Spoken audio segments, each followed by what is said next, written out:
Ассаламу алейкум достор, бүгін 13 ноябрь. Бұйырса, бірінші қарды малиналар өткөрді.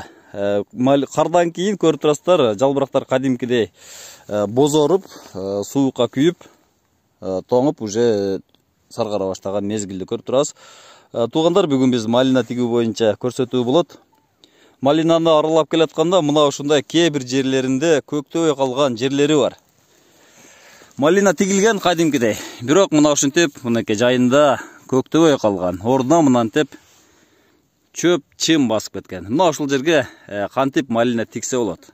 Кантип толуктап койсо болот. Бизде алалап койсо деген сөз бар, алалап коюш керек.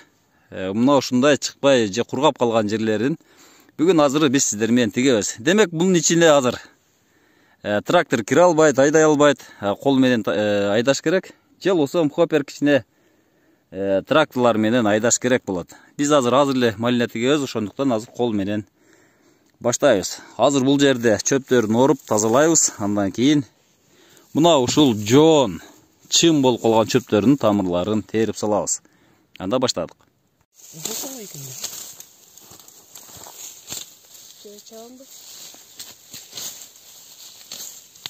Күрөк менен эки катар кылып чабылабыз. Тереңдиги 25 сантиметрге чейин.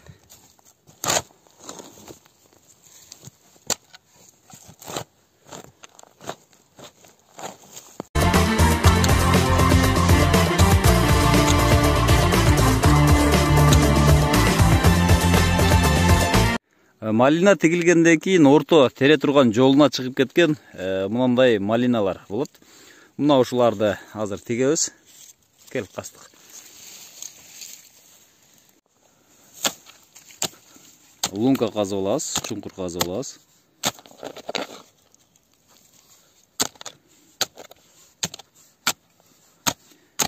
Тереңдиги 25 сантиметр лунка.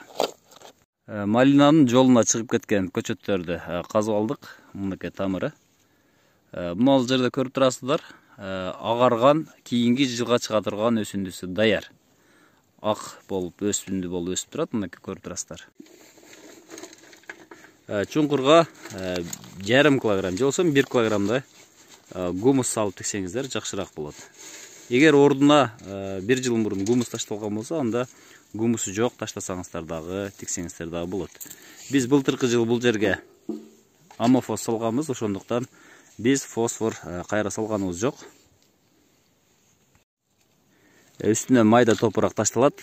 Анан тигерде мынтип кыймылдатып коюшуңуздар керек. Себеби жакшы отурат. Плотный болот. Кой туруп сөзсүз дебелейбиз. Себеби астына аба кирбеш керек. Жанагы көрүнгөн ак өсүндүнү дебелеп койбошуңуздар керек. Эгер дебелей турган болсоңуздар, анда башкадан өсүп чыгышка туура келет.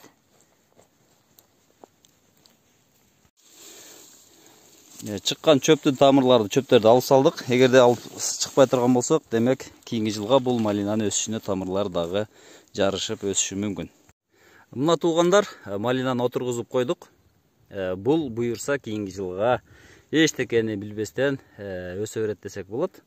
Жазга караганда булардын күздөгү көктөө пайызы жогорураак болот экен. Көбүнчөсүндө биз күзүндө тигип атабыз малинаны. Жазында да тигебиз, помидор көчөтүндө да тигебиз. Азыр арыгын алып койдук. Эгерде сиздерде жерде ным жетиштүү болбосо, анда суугарыш керек. Малинаны отургузгандан кийин сөзсүз суу бериш керек, жер отуруп калыш керек. Бизде азыр жакшылап дебелеп койдук. Бизде ным жетиштүү болгон үчүн ылай болуп атат. Ошондуктан биз суугарганыбыз жок. Мына туугандар, кийинки жылга буйруса кадимкидей катарга кошулуп калат булар дагы. Көбүнчөсүгө иштин бардыгын күзүндө бүтүрүп кое турган болсок, жазында бизде башка иштерди кылганга бизде бир аз мүмкүнчүлүк болот. Ошондуктан көп ишти жазына калтырбастан кышка чейин күзүндө эле бүтүрүп койсоңуздар болот. Сиздер менен Багы Сүрө Кыргызстан каналы болду. Тынч аман болуңуздар.